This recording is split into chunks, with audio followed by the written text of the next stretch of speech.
For the longest time, we all kind of thought our brains were pretty much set in stone after we grew up. The hardware we got was the hardware we were stuck with. But what if that's just not true? What if you could, at any point in your life, literally rewire your brain to change how you think, feel, and act? Okay, let's get into this, because you absolutely can. So, what we're going to do is break down the core ideas from Dr. Shad Helmstedter's book, The Power of Neuroplasticity. The whole thing is built on one incredible concept, neuroplasticity. It's a fancy word for something pretty mind-blowing, your brain's ability to reorganize itself, to form new connections all throughout your life. We're going to zero in on the 7 practical rules from the book that put this power right into your hands. I mean, really let that sink in for a minute. Your brain is running on programs that have been installed since you were a kid. Things you heard, things you saw, things you went through. Now, some of those programs are fantastic, right? But others, well, they might be what's holding you back. The science here is saying you don't have to just live with the old software. You can become the programmer. Okay, so if you're gonna be the programmer, what's the coding language? Well, the book lays out what is basically an operating manual for your brain. It gives you a clear set of rules, think of them as the commands, that you need to write new, positive, more powerful programs for yourself.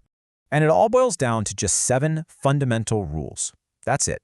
If you can master these, you can take conscious control of your brain's programming. So, ready? Let's walk through them together. And this quote right here, it just perfectly captures the whole point. This isn't about fighting your brain or trying to force it to do something. It's about learning to work with it. It's about getting on the same team. And when you do that, when you and your brain are working together, wow, that's when incredible things start to happen. All right, rule number 1. This is the bedrock for everything else we're going to talk about. It's mindfulness, and it's all about awareness. Because before you can rewrite a single line of code, you have to actually see what code is running in the first place. And this is so important. Mindfulness just means paying attention, on purpose, without judging yourself.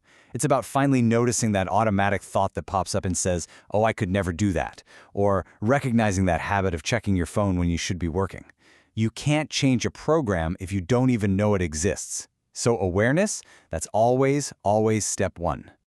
So, okay, you've spotted the old programming. You're aware of it. Now what? Well, the next 3 rules are all about taking command. This is where you go from being an observer to being the director. It's a 3-part process that really puts you in the driver's seat. Think of these 3 as a 1-2-3 punch.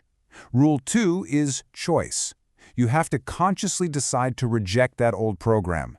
So when you hear that, I can't do this thought, you actively choose and say, nope, I'm not running that program anymore.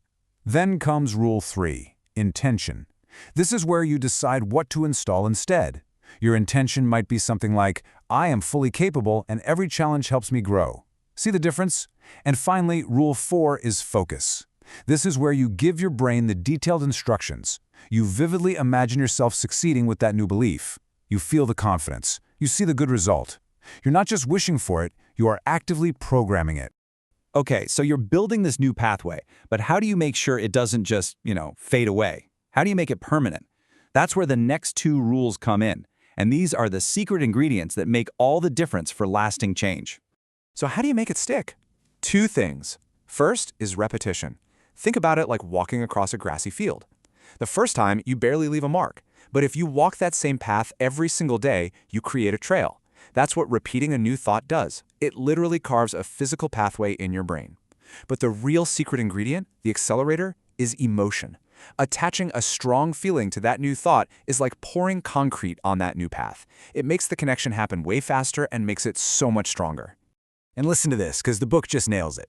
When you attach strong positive emotions, like real excitement or joy or a feeling of gratitude, to that new program you're installing, it acts like a supercharger. It's a signal to your brain that says, hey, this is important, lock this one in and make it permanent. So we've got awareness, we know how to direct the change, and we know how to make it stick. But there is one last piece of the puzzle, and honestly, it might be the most important one. It's the master key that brings it all together. Without this one, the other 6 can just fall apart. And that final rule is belief. We're talking about the absolute, deep-down conviction that you can change, that this whole process will work, and that the new program you're creating is already becoming your reality.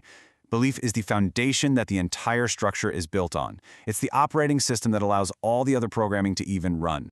And that's it. That's the playbook, the 7 rules for taking control of your brain's wiring. From just being aware all the way to a core belief, you now have the complete toolkit.